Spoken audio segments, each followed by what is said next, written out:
Əmirov Rafiq Ağamalıoğlu sizə bildirirəm ki, 23 noyabr 2017-ci il İnşaat Konstruksiyaları MMC-nin Şərifzadə 33 ünvanında inşa etdiyi yüksək mərtəbəli binada 3 otaqlı mənzil almışam. Mənzilin maye dəyərini tam şəkildə ödədiyimə görə mənə müqavilə maliyyə araşı veriblər.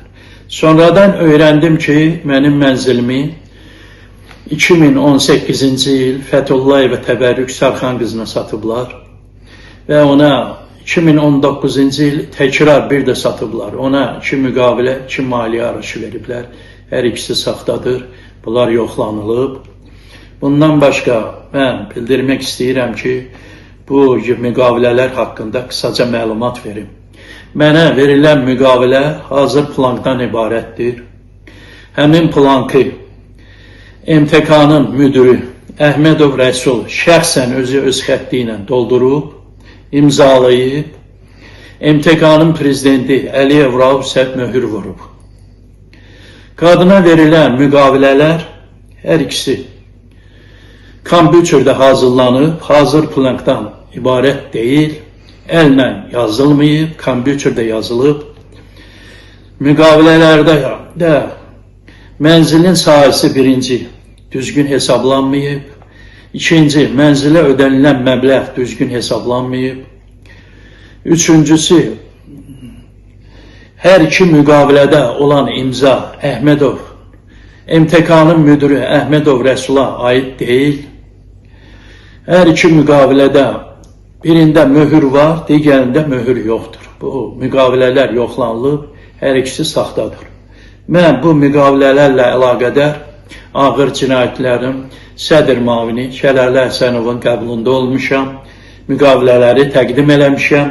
Şəlalə Həsənov mənə deyib ki, bu qadına verilən bu 2 müqavilə kimi 271 dənə müqavilə MTK vətəndaşlara satıb, ona görə də bütün MTK-nın vəzifəli şəxsləri üçün cinayət işi açılıb. 2017-dən bu günə qədər məhkəmə qədər ağır cinayətlərdə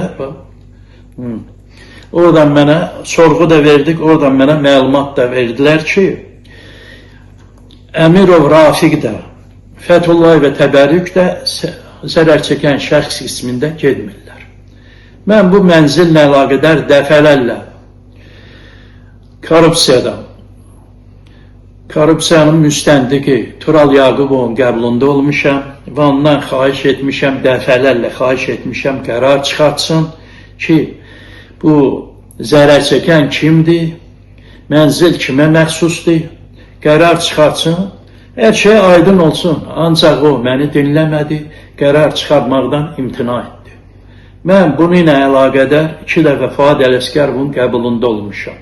Bir dəfə 18 yanvar 2023-cü ildə Fuad Ələsgərovun qəbulunda oldum, ətraflı mənzil haqqında məlumat verdim, ərizə təqdim elədim. Fuad Ələsgərov məni dinlədi, sonra mənə dedi ki, burada məktub göndərəcəyik baş prokurorluğa, siz üçün qərar çıxartmaq üçün kim zərər çəkmişdi, kimə məxsusdur mənzil. Mən gözlədim, bir aya yaxın gözlədim, sonra mənim sadəcə məktub göndərdilər. İstintaq şöbəsinin rəisi Mehmet Hümmətovun adından Tural Yaqubov məktub göndərdi ki,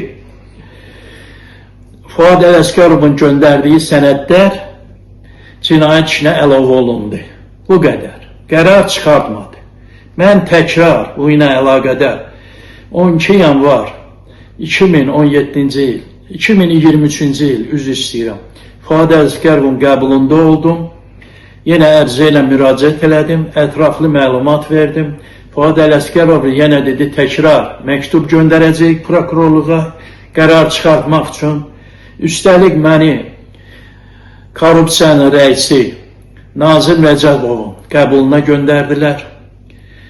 Ayın 15-i mənə zəng eləyib, qəbula dəvət elədilər. Mən ərizə ilə Nazim müəllimə müraciət elədim, ətraflı mənzil haqqında məlumat verdim. Nazim Rəcəbov məni dinlədi və axırda mənə dedi ki, Rafiq müəllim narahat olmuyor, mən şəxsən özüm sizin xeyrinizə qərar çıxardacağam. Bundan arxayın ola bilərsiniz. Mən bir müddət gözlədim, yenə mənə məktub gəldi. Mehman Hümmətovun adından Tural Yaqubov yenə təkrar məktub göndərdi. Məktubda yazılmışdı ki, Fuad Ələsgərovun göndərdiyi sənədlər yenə cinayət işinə əlavə olunub. Bundan başqa mən məhkəmə ilə əlaqədar 3 dəfə iddia ərizəsi vermişəm. Bir dəfə iddia ərizəm təmin olundu, icraya yönəldildi, icra vərəqəsi icraya yönəldildi, icra vərəqəsi icra olundu. Həmin mənzilə baxış keçirildi, mənzil usta tərəfindən açıldı, mənzilə baxıldı, mənzil yüngülvari təmir olunmuşdu, mənzilin zamoku dəyişildi, mənzil bağlandı, plomb vuruldu. Açarını mənə vermə əvəzinə icra məmuru özündə saxladı ki, qoy qadını tapaq, ona başa salaq ki, bu mənzil filənkəsindir, sizin deyil, ondan sonra açarı sizə təqdim edərik. Buna baxmayaraq, bir aydan sonra qadını icraya dəvət elədilər, açarı ona verdilər. Açarı qadın götürüb həmin mənzilə getdi, mənzilin zamokun dəyişdi. Mənzildə bugünə qədər yaşayış yoxdur. Bugünə qədər mənzildə yaşayış yoxdur. Ancaq açar qadındadır, yenə qadın o mənzili zəbt eləyib. Bundan başqa sizə məlumat vermək istəyirəm ki, Fəthullayev Təbəri